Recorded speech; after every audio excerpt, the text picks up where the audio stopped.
하원구에 위치한 한적한 산속. 그런데 산속을 울리는 힘찬 기합 소리를 따라가 보니 운동에 한창인 부부 발견. 오늘의 건강엔 맞으시죠? 에? 7, 8, 9, 10. 만성염증 타파에 성공한 진희자 건강인. 절도 있는 동작의 운동들을 선보이는 건강인 부부. 아이고 힘들다. 아니 뭐 구급가고 해갖고 힘들어. 배가 들어가. 더 세게 당신은 맨날 하니까 그렇지. 팡팡 쳐갖고 그냥 배가 쏙 들어가게 해야지. 너 뱃살이 쏙 들어가버렸다 다시. 아유, 허기를. 아니 뭘 배가 들어가. 이게 동작들이 보기에는 쉬워 보여도 에너지 소비가 굉장히 많이 되거든요. 그리고 지금처럼 이제 전신을 이렇게 자극해 주니까 림프전에도 사실은 도움이 되고 혈액순환에도 굉장히 도움이 돼서 만성염증에도 굉장히 좋아요. 우리가 또 이렇게 운동하다 보면은 체온이 좀 더 올라가면 면역력에도 굉장히 좋다고 하잖아요. 그래서 저희는 이렇게 열심히 하고 있답니다. 짧은 시간인데도 네. 운동 효과를 많이 있는 것 같아. 그치? 단전치기에 이어 또 다른 운동법까지 전수하는 건강인. 어느새 남편의 운동 코치가 된 지도 오래라고 하는데 자, 이렇게 해봐봐. 너무 아파. 자, 해봐봐. 아, 진짜. 건강을 회복한 이후 현재는 건강 전도사를 자처하며 많은 이들에게 운동을 가르치는 그녀. 건강인이 선보이는 밸런스 워킹 PT는 제자리 걷기와 맨손 체조를 조합한 복합 운동을 말한다. 9, 10.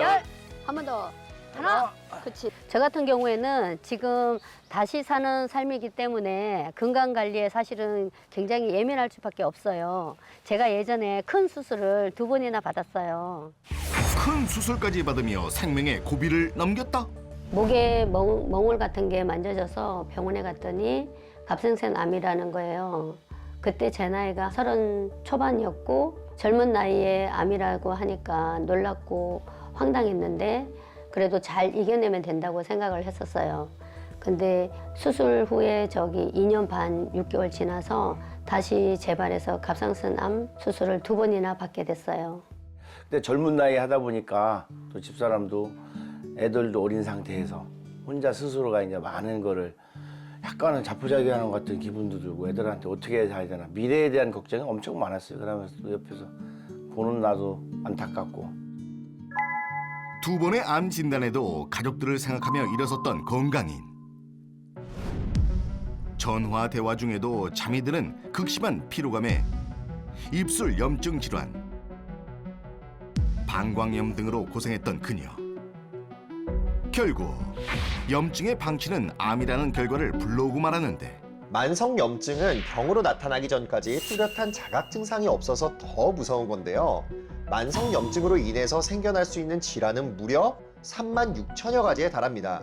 고혈압, 고지혈증, 암을 비롯해서 우리의 생명과 직결되는 다양한 질환을 유발하는 씨앗이 되는 건데요.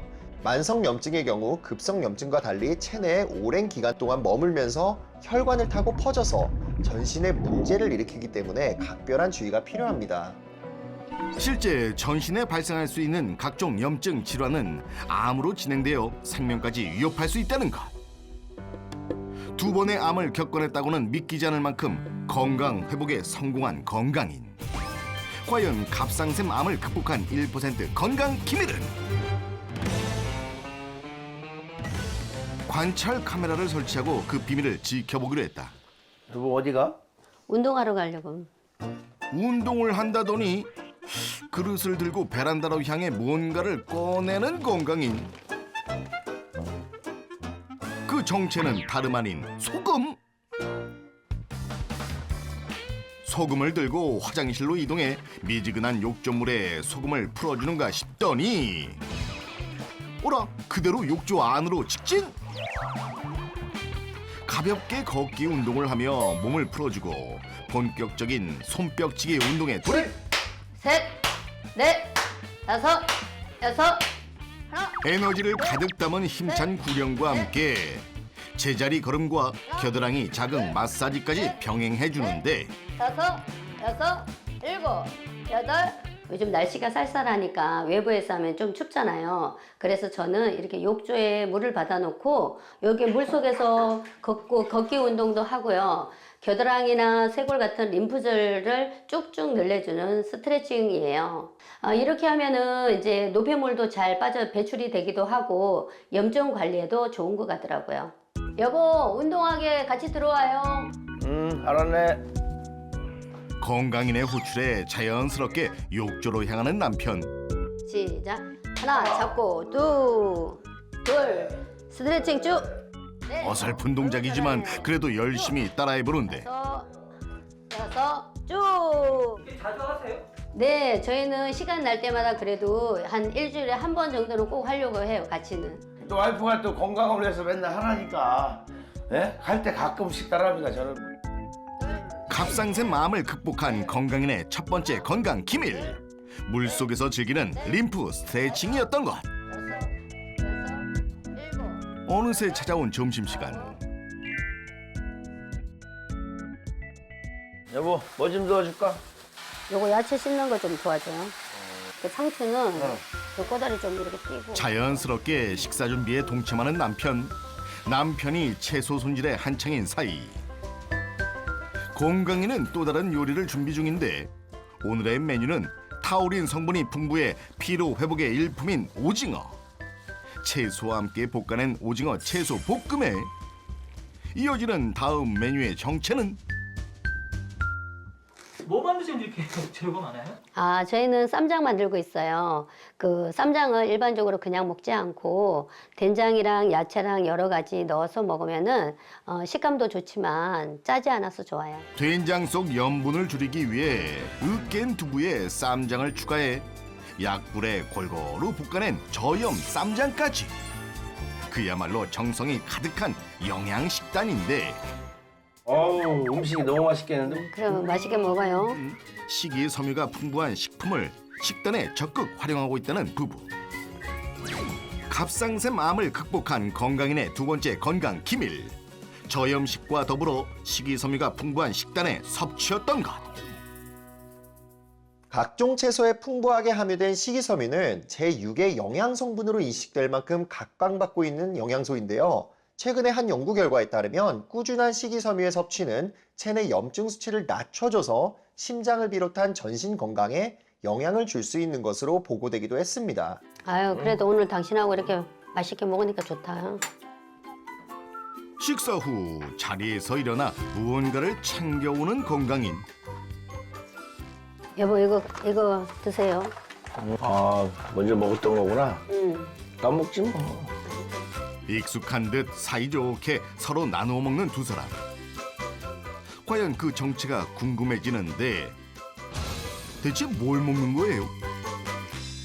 표류형식으로 만들어진 로즈힙이에요. 염증 관리를 위해서 남편과 함께 꾸준히 먹고 있어요. 부부가 섭취하는 로즈힙이란 무엇일까?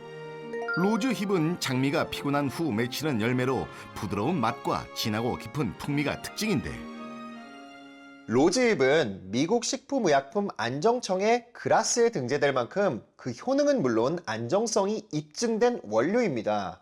로즈힙은 약 67개 이상의 영양소로 구성되어 있는데요. 그 중에 가장 주목해야 하는 성분은 티리로시드, 루비잔틴, 필로퀴논입니다. 이 성분들은 체내 각종 질병을 예방하고 체중 감량은 물론 항산화 역할을 통해서 노화 방지에도 도움을 줄 수 있습니다.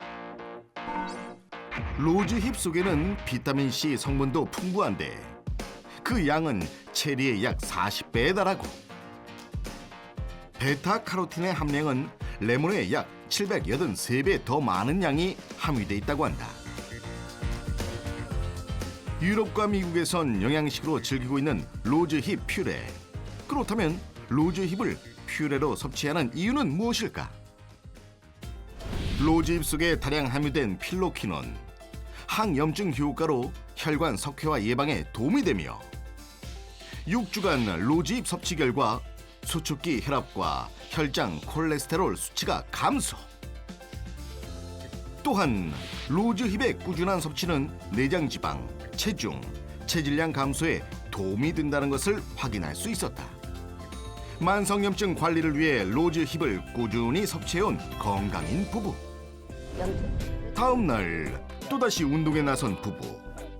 오늘도 역시 대충 하는 법은 없었으니 운동 중에도 빠지지 않는 한 가지, 바로 건강인의 마지막 건강 기밀, 로즈힙의 섭취. 로즈힙은 알레르기가 있는 사람은 섭취에 주의하고 하루 권장량 이내로 섭취하는 것이 좋습니다. 제가 살펴본 진이자 건강인의 만성염증 관리 노하우는요. 적당량의 운동과 스트레칭을 꾸준히 실천한 것, 그리고 식이섬유가 풍부한 식단의 섭취, 거기에 염증 완화에 도움을 준 로즈잎 퓨레의 섭취가 도움이 됐을 것으로 보입니다. 갑상선암 극복으로 활기찬 인생을 살고 있는 건강인. 앞으로도 건강하고 행복하시길 바랄게요.